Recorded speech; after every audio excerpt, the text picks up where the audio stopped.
Okay, so what we're going to cover is the overall approach to nutrition. So I'm going to talk a bit more about the 80-20% that I always bang on about in your check-ins, but how to go into a bit more detail with that, break it down, and how, my kind of like top tips on how to achieve that 80-20%, what it actually means, and how we can kind of like categorize foods into the 80 and into the 20. Obviously, I'm going to talk about whole foods because you all know I am the whole food queen. So I'm going to talk about that and how, whole foods will have a real impact on how your physique looks, but also how you perform in the gym as well. The foundations, that's meant to say of nutrition. So lots of people always say to me, what is protein? Like, what is carbs? Explain it. So I'm going to go into a bit more detail about that.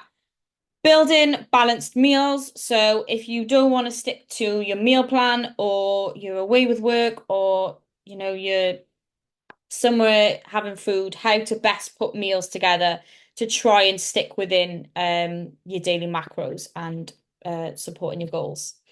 Then I'm going to go through some quick swaps you can change from today. Most of you will already know these, but there'll be some surprises, I think, with that slide. And then myth busting. So this is some of the questions that I have been asked. Things about like salt. And one that I really wanted to cover was cutting out carbs. So we'll talk about that at the end. But then I'll leave some time for like open questions as well. So I'm gonna first of all talk about my journey with nutrition. Um, when I showed someone that photo of me, it was a PT client, she nearly fell over. She was like, that doesn't even look like you. Um, and it wasn't, bringing these pictures up is not just about like my weight. It's also about like how I felt about myself, my overall like mood and lifestyle. And actually, I would say on this photo, I was quite unhealthy. A lot of fast food. Um, I am actually in Amsterdam on here, so obviously I'm going to be eating my 20%, but I took 20% and made it 100%. So this was in 2019, so it wasn't, well, that's probably quite a few years ago now, isn't it? But it didn't take me that many years to get to this point, is what I'm saying. So there are things and changes that you can make, daily to get the results that you want to get. So the way my approach to nutrition, as you know, is the 80-20%. So 80% whole foods, and then that 20% flexibility where you might, go for coffee with your friend. It might be someone's birthday in work. That's a really common one. But that flexibility. So I'm gonna go into a bit more detail about what I actually mean by that. Because it's all good saying it in check-ins, but actually, what does that even mean? So whole foods are foods basically in their most natural state. So they've been minimally processed, no additives, no artificial ingredients, or heavy refinement. So the food has not gone through any change basically. So these are often foods that you can grow, pick, or prepare without much alteration. Okay, so breaking it down, whole foods in protein is basically your meat. Okay, your chicken, your salmon, your eggs, your beef. So you'll notice that cheese isn't on there. So, this cheese is a difficult one really because cheese is fairly natural, in terms of its ingredients, but it goes through quite a lot of process. Okay. Carbohydrates, oats, brown rice. I can never say this. Quinoa. I also want to say quinoa. Sweet potato, white potato as well. Whole grain bread. I should have put sourdough on there as well. Um, and then your fat. So avocado, olive oil, which I'm going to talk about in a bit more detail later, nuts and seeds. And then your micronutrient rich food. So obviously your fruits and vegetables, herbs and spices. So in terms of whole foods, that's what we want to kind of make up our diet of 80% of it. Okay. And then we're going to talk about it in terms of the 20%. So I've put it into like a visual, and this is white rice okay for carbs too? This will depend on whether it's like a packet rice, um, or if you sort of, when you buy it and then you like boil it. So a packet rice is a bit more processed, so it's less whole foods. But if you buy it in, where you kind of like, yeah, buy it and boil it, generally, white rice is pretty whole foody. Um, but the best way to look at a food and know whether it's whole foods is to look at the ingredients. So in a nutshell, the more ingredients in something, um, the more process it's gone through. Okay. So if you I'm trying to think of a good example of this, really. Um, so yeah, let's use rice as an example. You might, when you buy rice before you boil it, on the ingredients, usually it'll just say like white rice and maybe a couple of other things. But if you look on like a packet rice, there'll be all sorts of like words you've probably never even heard of. And I don't want you to get like too obsessed with this because, it's not about building that, it's about building a healthy relationship with food, but just something to be aware of. Usually the more ingredients it's got in it, generally the further it is away from being that kind of whole foods. Okay. So I'm going to talk about it in terms of like a pyramid.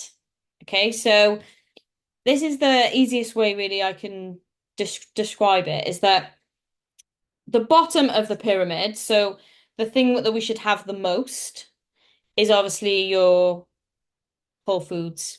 So your foods at their most natural source. So I'll go through some examples in a sec. So closest to how they're grown in nature usually contain the most nutrients. And then you've got your amber, which is still, sitting in that 80%, but edging towards more of the 20%. So minimally to moderately processed foods. So they've been altered slightly for convenience.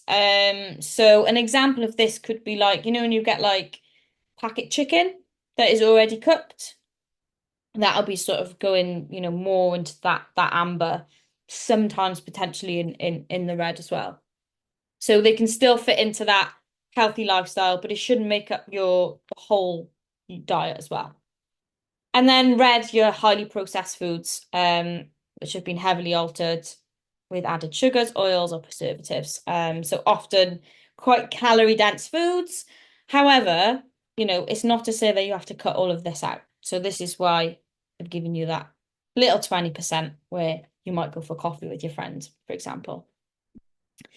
So some examples in real life. So green, we want to get as much as this as possible. Fresh fruit, vegetables, lean meats, fish, eggs, nuts, oats, rice, potatoes. Okay. Generally things that either grow in fields or roam the fields, I guess. And then we've got your amber. So this is your balance and convenience. So things like wholemeal bread, hummus, yogurt. Talk about yogurt in a minute as well. Protein powders, granola, things like canned beans. Okay, so they do have some they do have nutrients in them, but they have been processed a little bit. And then your red. So enjoy occasionally, not every day. So this is where your 20% comes in. Sweets, crisps, fizzy drinks.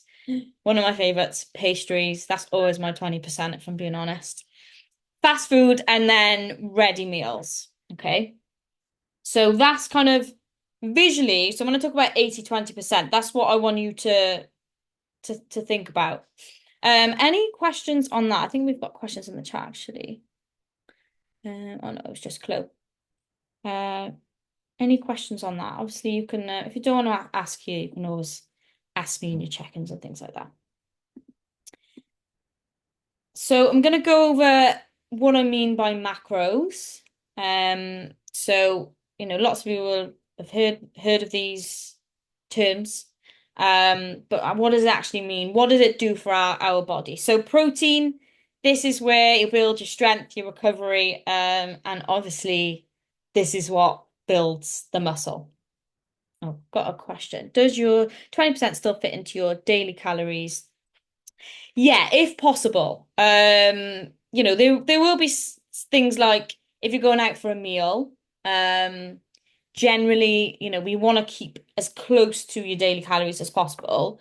But with some things you just cannot stick to it exactly. What I tend to say to people is if like with planning ahead, if you know you're going out for food on the weekend, try and just bank, maybe just 100 calories a day. So that when you get to the weekend, you've got like extra calories to play with.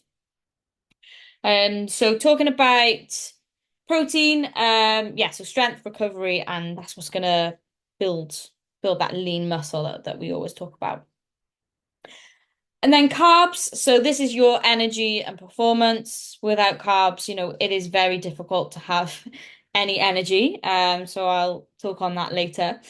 Fats, really important for hormones, in particular women. So I share quite a lot about this on socials. Um, I once did quite a low fat diet. So basically cut out all fat. I lost a lot of weight, but I also my hormones were all over the place. I lost my cycle. So when I talk about fats, fats are really, really important. And that long-term health as well. And then your micronutrients, so your vitamins, your minerals, your hydration, so your water, things that you need as well. So we'll talk about this in a bit more detail. Protein is your body's building block, basically. Without your protein, we're not going to have muscle repair, muscle growth. It also keeps you fuller for longer. So that's why I would say prioritize, prioritize your protein in each meal so that it keeps you fuller. Plays a role in hormones and recovery as well, and obviously for us ladies, it supports healthy hair, skin, and nails as well, which we all want. So example of protein sources, and I've broken them down into green, amber, and red. Okay, so green obviously is kind of your meat, Greek yogurt. So on the previous slide, this was actually in the amber, but I mean, um, I was gonna say it, phage. That's not how you say it. Apparently it's faye. But that would be like green. Whereas if you just buy like maybe Sainsbury's own Greek style yogurt, okay, this might be in the amber. That's a good point actually. When we are buying Greek yogurt, um, again, we want to look at kind of like ingredients. So Greek style yogurt has got a lot more additives in it. Okay, so try and buy like, the full Greek yogurt. It is a little bit thicker, as we know, but it is an acquired taste. But that is nutritionally better for you than the Greek style stuff. Then we've got the amber, so slightly processed things like your protein powder, cheese, protein bars. And I don't know how to say this. They're like little green beans. And I don't know how to say them. This word here. And they're like little green beans. People put them in like stir fries and stuff. And then we've got the red, highly processed things like breaded chicken, processed deli meats, sausages. Sausages is a good one. Because although they're classed as meat, there's actually quite a lot of other stuff pumped into them. So of course we opt for the chicken sausages. And then going on to carbohydrates. So this is where our body gets its energy from, that natural source of energy. So obviously it's going to provide fuel for training, and daily activity as well. So remember, even days where we're not training, we still need carbs, because our bodies will naturally burn calories anyway, even if we just kind of, don't have a very active day, we're still going to be burning lots of calories. Support with brain function and concentration, also help with recovery, and can improve our overall mood. So often people in quite a low carb diet or when people cut carbs out, they notice quite a low mood. And that's something I keep an eye on in check-ins really as well is, where's someone's carbs? If we've dropped carbs, how are they feeling in general? So a real important part is to look at energy levels when we're dealing with carbohydrates. So examples broken down into green, amber, and red again. Your green, potatoes, rice, oats, fruit, vegetables, beans, and quinoa. And then your amber, wholemeal bread, pasta, wraps, cereal, granola, rice cakes, and then highly processed sweets, pastries. We went over this earlier. Fizzy drinks, and white bread. And then last one, we've got fats. There's a lot of misconception about fats, which is one of the myths that I'll talk about on the last slide. But they are essential for health, in particular, kind of hormones, and energy as well. They also are what help us absorb vitamins as well. So we actually need fats in our diets for our bodies to be able to absorb things, and they keep skin, hair, and brain healthy as well. So again, green, your avocado, nuts, seeds, olive oil, oily fish. Um, Fish is a good one because years ago I used to look at salmon. My mum used to eat salmon like all the time. And I used to say to her, like, why are you eating that? It's so high in calories, it's so high in fat. Because I didn't have the knowledge of, even though it's high in fat, it's high in good fats. And that can be really, really confusing. Um, even now, it's hard to get your head around. But it's about looking at, what are healthy fats. And then your amber, things like peanut butter, coconut oil, cheese, Greek style yogurt, and dark chocolate as well. So dark chocolate is a good one because people will often go into maybe like a shop and there's dark chocolate or milk chocolate. When people look at calories, fat, on paper, your milk chocolate is healthier for you. Um, but in theory, in a health theory point of view, looking at, calories don't always, show the true reflection of how a food is, nutritious for us.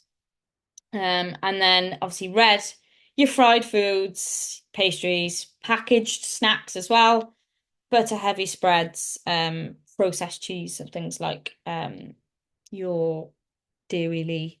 I hate to say it, but sometimes like things like baby bells as well, things like that, too much of that can actually not be so good for us.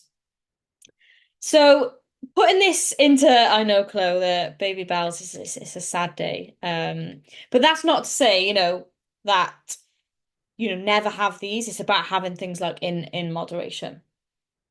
So putting this into practice, I want to also talk about calories and macros and give the example of if I have two clients who are, if I had two clients that are twins, okay, they've got exactly the same height, weight, body type, they've got the same lifestyle.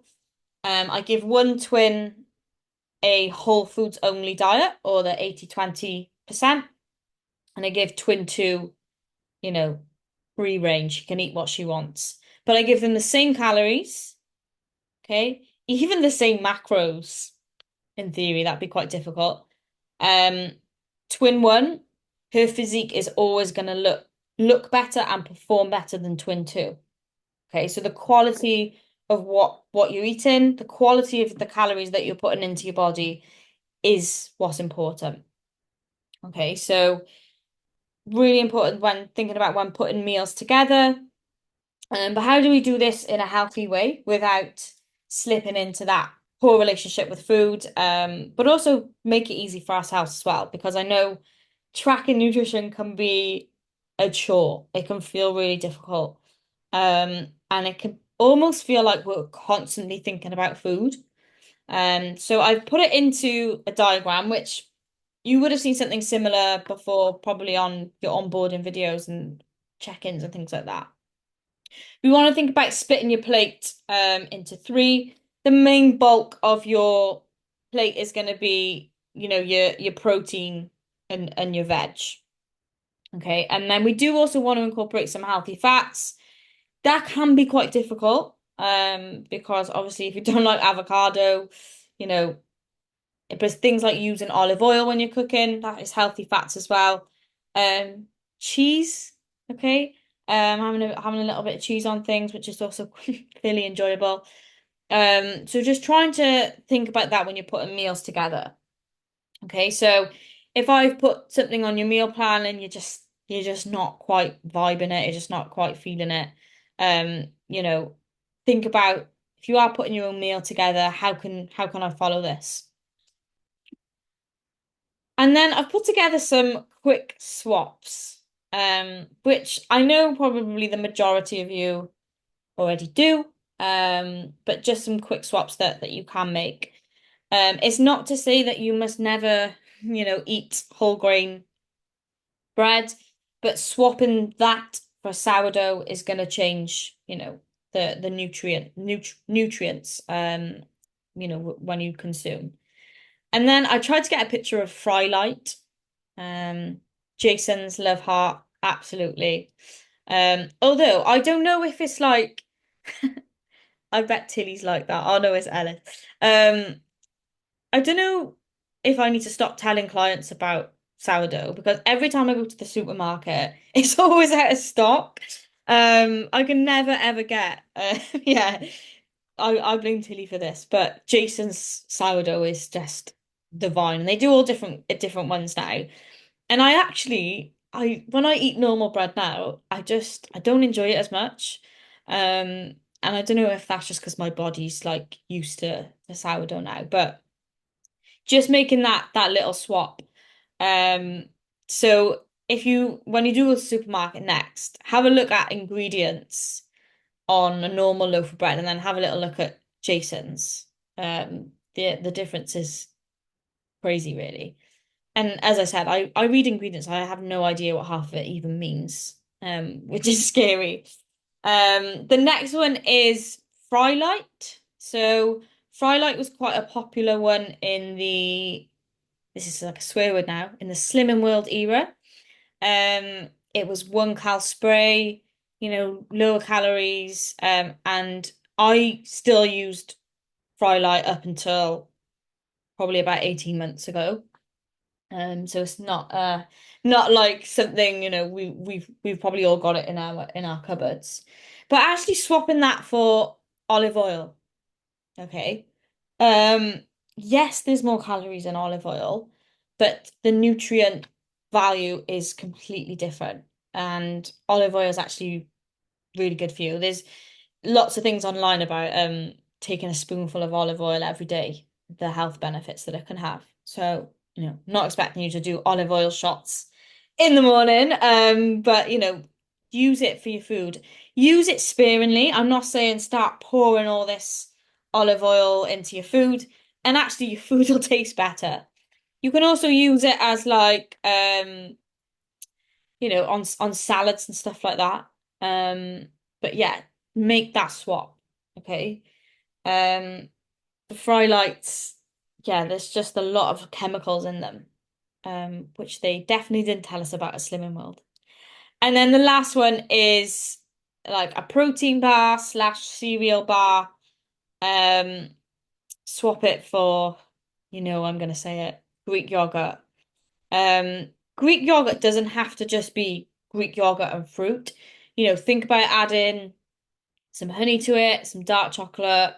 There's loads of different toppings that you can have. Maybe I should do like a little video run through of my cupboards. I literally have. It's almost like a pick and mix for yogurt bowls. I don't know if that's a bit sad, but yeah, maybe I'll have to do a video going through all my different yeah, I'd like Greek yogurt inspo each day. Yeah, I do, sometimes I do put like milk chocolate chips in there. Yeah, like it's just thinking about how different it is to go from a protein bar or, the cereal bars. That being said, I don't want to slander protein bars either. Because when we're on the go, or sometimes just because you really fancy something sweet and the Greek yogurt bowls is not doing it for you. So again, I'm not saying completely cut them out, but just a small change that you can make. And then going on to the myth busting. Some of these were submitted as well. But if you have any other questions, feel free to pop them in the chat as well, and I'll do my best to bust these as well. First one is salt. And this has been passed down in generations, I feel. Um, Table salt um is a little bit different to kind of your proper salt. So table salt is like the proper salt, like really refined. Often this is kind of like chip shop salt. Yeah. The one you grind is better for you. Okay. So the one you kind of like pour and it looks like sugar, that's table salt. Okay, so that can be quite bad for you. Again, it's just the way that it's processed. The Himalayan salt in particular, you can see like the pink salts, the ones you've got, generally they're better for you. So salt is not actually bad for you. I use salt on every meal, apart from my yogurt bowl. But it is essential for hydration, really, really important for your muscle contraction as well.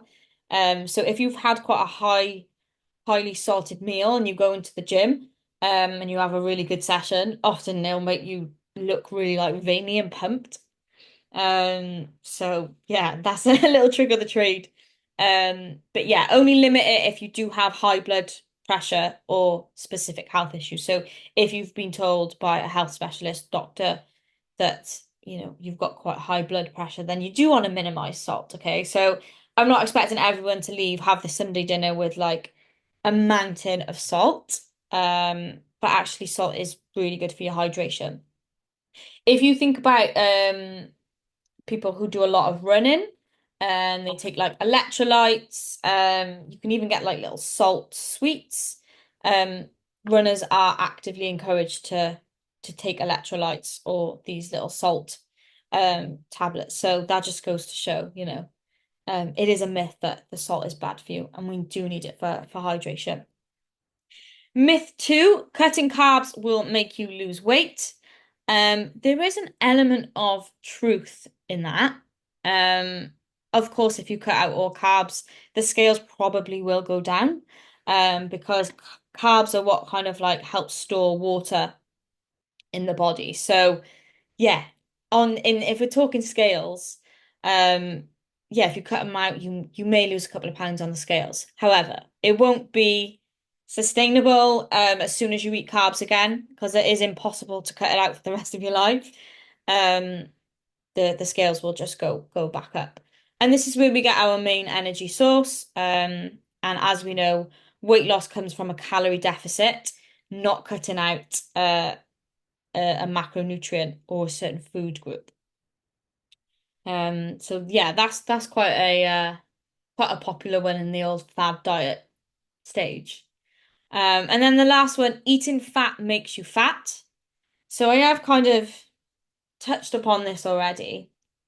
Um, However, portion control is really, really important here. So obviously, if you have a whole avocado on your plate with every single meal, yeah, maybe you will gain weight. However,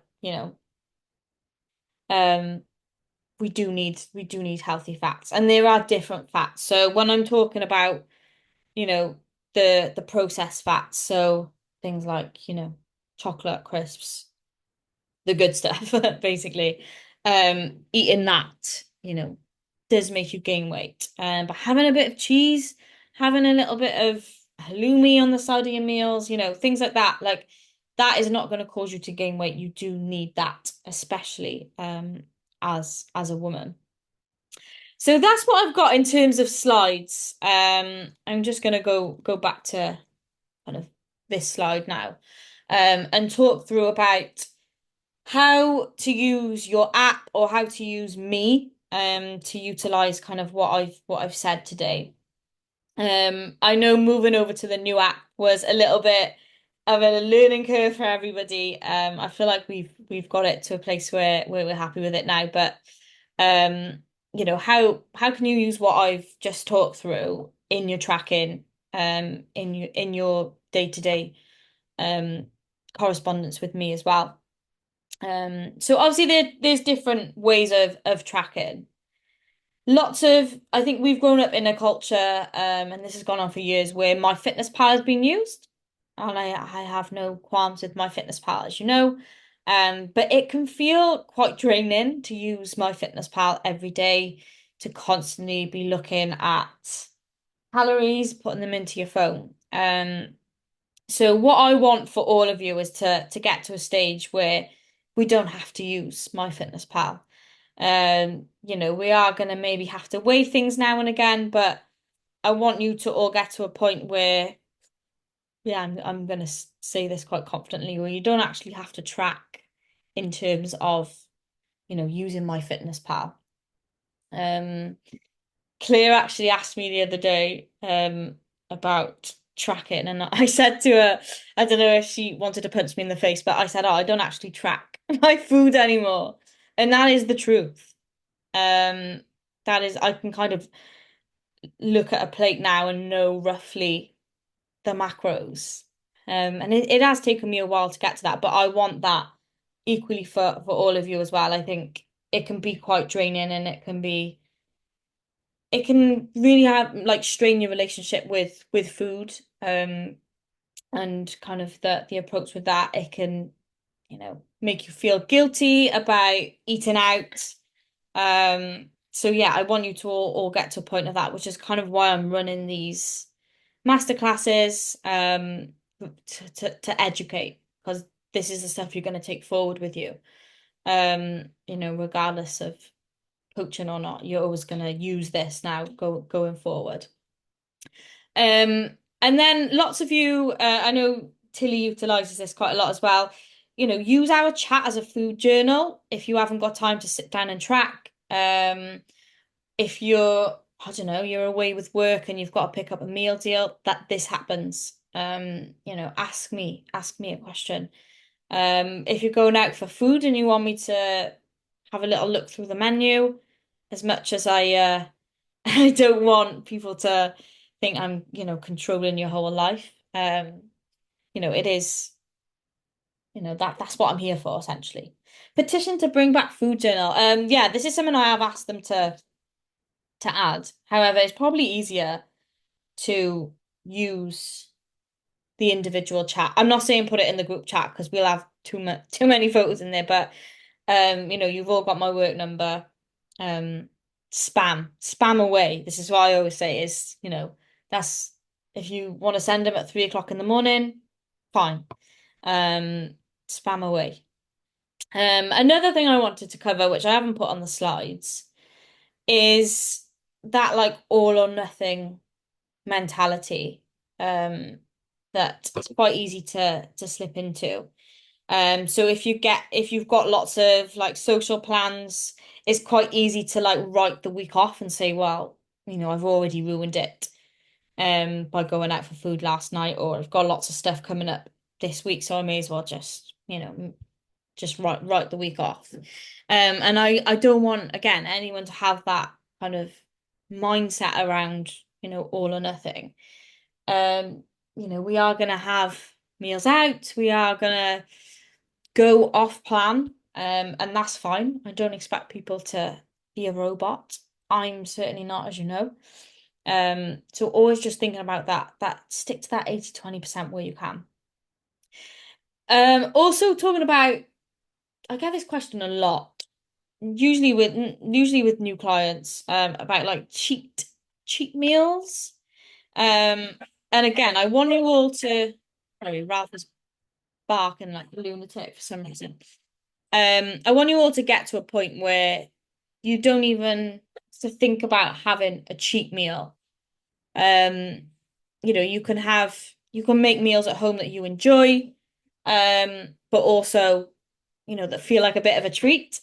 Mine in particular is, like homemade burgers, things like that.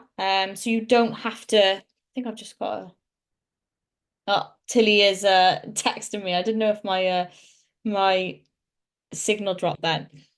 So yeah, I want you to all get to a point where you can enjoy food, um, but also, achieve the goals that you want to get to. So I'm gonna leave it there in terms of content, but I am gonna open up to questions, or anything that I haven't covered that you would like to ask. I'm gonna open it up whilst Tilly shares her food journal with me. But any questions at all, you don't have to come on to the microphone. I'm happy for you to um put it in the chat as well. So we will just leave it open for questions. I feel like I have maybe talked through most things, to be honest. And as I always say, if you get questions that you'd rather talk about offline, we can also do that. Um, no problem. I will see you tomorrow for PT. Also, it is the 1st of September tomorrow, which I feel like is a good starting point. And it's a Monday. There's something about having the first day of the month on a Monday. It's like an actual reset. So yeah, let's really focus on just making the small changes now.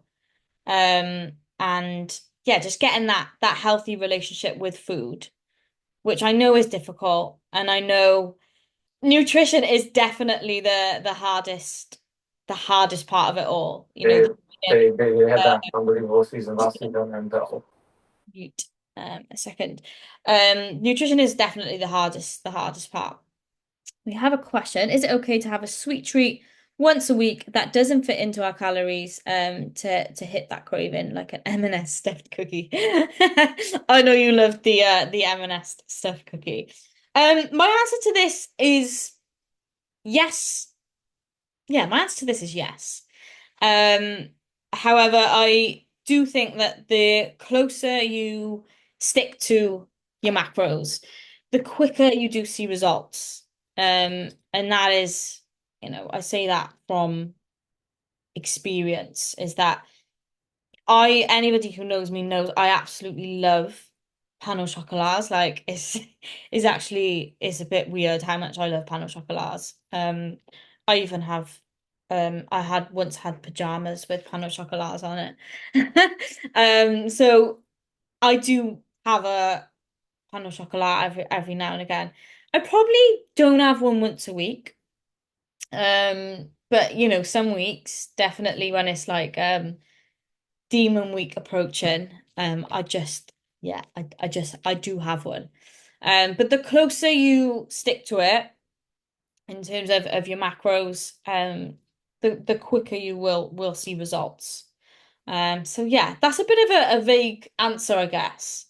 Um, but might have to move house where M&S is in walking distance. However, if you walk to get the cookie, then I feel like it is a little bit more justified. And then we've got a question from Ellie. Part I struggle with is when I'm out working. This is a good one. Yeah, is there a go-to meal deal? Actually, yeah, there is a go-to meal deal.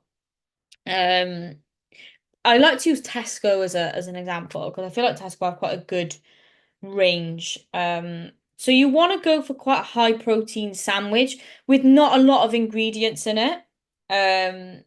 So I'm obviously going to say tuna sandwich, tuna and sweet corn, um, tuna and cucumber they also do. But you want to go for the sandwich that hasn't got the most like ingredients. Like some sandwiches are like just full of, like processed meat and stuff. And, sometimes that's all you can grab when you're on the go with work. So I totally appreciate that. So I would say like some sort of chicken or tuna sandwich. Um, or like I was gonna say just ham, but I feel like just ham is a real lame sandwich to get in a meal deal. And I don't know about anyone else, but I always try and make the most expensive meal deal. Especially now the Tesco put their prices up. But I try and get the most for my money. So I would say, yeah, like a chicken salad sandwich. You know, that's a good one. Tuna. A thing and like with sides, you know, they often have quite a variety of sides. So obviously I'm gonna say fruit, but I appreciate sometimes that just doesn't tickle the itch, shall we say. So they'd obviously do protein yogurts. I don't know how anyone chooses boiled egg as a snack in a meal deal. The smell of them, it turns my stomach. But yeah, so try and go for some sort of like fruit if you can. And then in terms of drinks, try and stay away from um like the iced coffees and things like that. I was worried you were going to suggest the egg. No, the smell. Jordan left a packet in my car once after eating the boiled eggs, and I'm not joking. It smelled feral. That's a really good description actually. It stinks. I don't know what they put on it. But yeah, the feral is a really good word. So yeah, try and go for a drink that is, I'm not saying necessarily just get water, as much as that is probably the best option. Try and stay away from the sugary stuff, but also things like the iced coffees. Sometimes as well, they'll have like protein iced coffees, and they're just full of um like fake sugar. I can't really describe it. It's just yeah, fake sugar, which in turn actually makes you crave sugar. Pepsi Max is a really good one. There's a lot of debate about Pepsi Max and diet drinks. But these are okay. Particularly I have a Pepsi Max if I'm really craving the sweet stuff. So Pepsi Max is fine. If you're drinking like five, six of them a day, not so much. But I drink Pepsi Max quite a lot, if I'm being totally honest. Yeah, it is the goat. Especially the cherry one. Yeah, a few a week. Same here. I drink a lot of water alongside that. So this is fine. But yeah, trying to avoid Coca-Cola. Yeah. Good question, Chloe. I did see you mentioned that about the meringues on fruit and meringues. I'm going to cover jelly as well because I feel like that's the kind of same group. So with meringue, again, I think this is kind of like in moderation is fine. But it can have like refined sugars in it, which refined sugars when we're having them daily, they make us crave. So when you get that like, oh my God, I need something sugary. Um, Often it's because we've maybe had like a lot of sweetener, or things like meringues. But that with Greek yogurt is, and berries is really nice to have after a roast dinner. After a roast dinner, I always want something like tangy but sweet. So meringue, in again in moderation. Yeah, tracking a roast that's difficult in itself.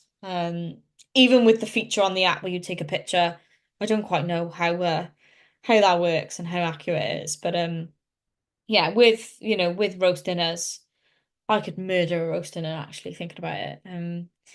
But yeah, so that's kind of my take on like things like, you know, meringues and jellies in moderation for that little sweet treat. But then watch out for having too much of that because it can make you can make you crave the sugary thing. So if you've got a sweet tooth, you know this is coming. Your Greek yogurt is and honey and dark chocolate, okay? Um, Fruit just sometimes doesn't quite cut it. Um, we've we've actually started making our own like granola. which is not that difficult really. Um, and it's still got like sugar in it, but it's like your natural sugars, which obviously are in like fruit and honey. Um, I've just had rhubarb crumble after my roast. It was grown in the ground. I mean, I can't really argue with that. Um, but yeah, as I always say, I always after a roast dinner, I always need something sweet. So as much as rhubarb crumble sounds amazing, try and make something a bit more whole foody. No problem. I think we're kind of coming to a close anyway. Has anybody got any other questions? I know I have recorded the session as well. I'm trying to figure out how to share that with everyone. I think I've got to put it on YouTube. But hopefully you've taken something from today. As much as I try and cover all of this in your check-ins, like, it is quite hard to do all of this every week. So I do appreciate that. Any tips on Demon Week and nutrition? I don't know what it is. I am literally feral. I am experiencing that this week. My take on like Demon Week is usually when we're getting cravings for sweet treats, is actually because we're lacking things like iron, and obviously iron before your cycle is going to be crucial. So have a little think about what are you craving. I've got a cheat sheet somewhere about this. So if you crave things like fast food, it means that you haven't got enough salt in your diet, things like that. So I'll dig it out and I'll share that in the group as well because it kind of so have a think about what you are craving. Um, so usually with things like sugar, it can be like your magnesium levels. So you want to incorporate like dark chocolate. But yeah, Till, we can talk about this on WhatsApp as well if you've got any like specific cravings. Um, but yeah, I'll dig that cheat sheet out as well. I made it a long time ago, but I always look back at it. Um, but yeah, I'm literally starving. Me too. I've been hungry all week this week, and it is because my body's probably needing a little bit more food. So probably another tip towards Demon Week as well, um, is focus on the quality of your carbs. So what I mean by that is with carbs, again, I'm going to talk about it like a pyramid. At the top of the pyramid for carbs is your vegetables. So like your broccoli, your carrots. You have to have quite a lot of that, to get high carbs. But at the top of it, I would say sweet potato. I know Jess is going to hate me for saying this. Well, she literally told me the other day, like, I cannot eat sweet potato. Ew. Um, but if you have sweet potato, you can have more of it than if you have white potato. And it just feels a little bit more filling. So like in terms of the carb pyramid, I'm gonna put sweet potato at the top. That is your ultimate great carb, great source of energy, a lot of nutrients packed within it. And then on like your mid carb, I'm gonna put white potato, oats, um, rice as well. And then on your bottom carb, I'm gonna put like pasta. Okay. Pasta is still a very good carb. But you can have, you know, more sweet potato than pasta. And that's why it's like this on the pyramid. I could easily go without sweet treats. I'm more of a savory girl. My struggle is craving warm, savory things. Yeah, that's quite common as well. I would say if you're craving more savory things, you're gonna want to look at salt. So getting in your hydration, but yeah, increasing your salt. And I don't know if you were here, Simone, when I talked about salt. But you want to get good quality salt, so not things like like your table salt. So yeah, usually when we're craving kind of like stodge and like that warm, especially this time of year, you want to look at your carbs. But that's okay. I've recorded the session anyway, so you can watch it back. Um, Look at the quality of your carbs as well. Um, because sometimes it can mean that we're not eating enough, or enough of the right things, I guess. But yeah, that is another one. I think this time of year is when I don't know why I always really crave gravy through the winter. That's stodge. So yeah, maybe I'll share some winter recipes in that. Um, but yeah, so have a little think about in your areas of nutrition. Which area are you struggling with? And how can maybe we utilize your check-ins or utilize your chat with me, um, to, just to fix it. 'Cause I don't want people to be obsessed with their nutrition, but I do want you to be consistent with it because unfortunately, it makes up most of your progress. If you're eating right, you train better, your energy levels are better, and generally you just have a feel better in within your day-to-day lifestyle. So have a think about it. I'm not expecting people to necessarily share it now. But conversations that we can have, separately as well. But I would like to run these probably more regularly, not necessarily just on nutrition. So if you can think about any topics that you would like me to cover, um, let me know on that as well. Particularly through the winter months now. I know the winter months um can feel really hard, but these are the months where actually it's not a lot to do other than go to the gym in the evenings. Evenings are dark. It's really hard to stay consistent, I think, throughout the summer. So let's use the winter months to, I hate to say this cliche, but to dial in, and yeah, use them in the best way that we can. So it is Monday tomorrow, and it is the 1st of September. So if you've not felt great about your progress recently, or you're thinking about setting some new goals, I think, you know, today is a good chance to sit and think about that. But yeah, I'm gonna stop the I don't even know how to stop the recording. Oh, I think it's here.